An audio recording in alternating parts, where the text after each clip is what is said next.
So President Obama, of course, spent the last 2 years reaching out to the Republicans, trying to be the good guy, and it was never good enough. The Boehner and the rest of the Republican leadership said that he was not bipartisan enough, but that they really wanted bipartisanship. If they were in charge, boy, we'd definitely have bipartisanship.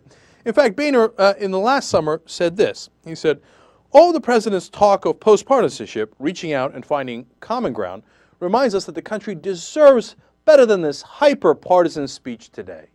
So this hyper-partisanship, when the president is, actually making his case for his side, unacceptable. I know if John Boehner was in charge, there'd be no hyper-partisanship. They'd be compromised all the time and they'd get real legislation passed. Except for the fact that apparently that's not true at all. Because John Boehner said today, quote, "This is not a time for compromise. And I can tell you that we will not compromise on our principles. To the extent that the president wants to work with us in terms of our goals, well, we'd welcome his involvement." So in other words, if the Republicans are in charge, bipartisanship. What are you, stupid? Of course we're not going to do that. We're going to do our principles. We're not going to give an inch. And if Obama bows his head and does what we tell him for our goals, then we'll work along. Otherwise, hell no. Is anybody surprised, with the possible exception of Barack Obama? Is anybody? Of course they're going to do that. We knew that from the get-go. But but Washington will turn around when this comes in. The Washington press corps will pretend that the whole idea of bipartisanship never existed. They'll say, well, of course. Now, the Republicans being in the position that they are, obviously they can't compromise. Obviously they have to fight hard for their principles. When if Obama ever did that, they're like, how dare you? How partisan of you? How hyper-partisan of you? If you think it's just John Boehner, well, you haven't been paying attention. Here's another person in Republican leadership in the House, Mike Pence.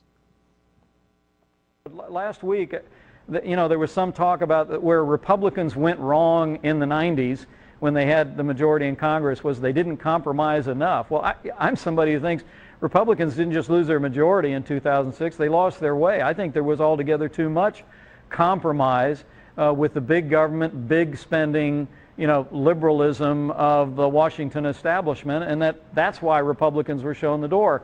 And what I said was there will be no compromise on ending this era of runaway spending, deficits and debt, no compromise on repealing Obamacare, lock, stock, and barrel. There'll be no compromise on defending the broad mainstream values of the American people in the way that we spend the people's money at home and abroad. On issues that go straight to principle and straight to the concern the American people have on spending and taxes and values, there'll be no compromise.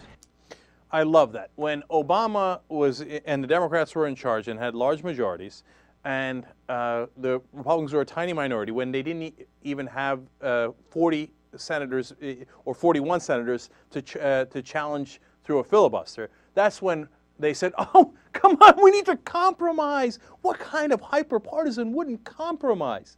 Now, did you see the way he said compromise? He's like, there'll be no compromise.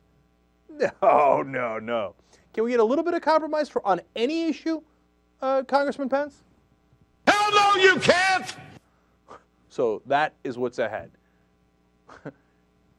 I would brag that we told you it was coming, except it was only the most obvious thing in the world. Apparently the only people who didn't realize that was the Obama White House. Well, they're apparently in for a rude surprise in the next 2 years.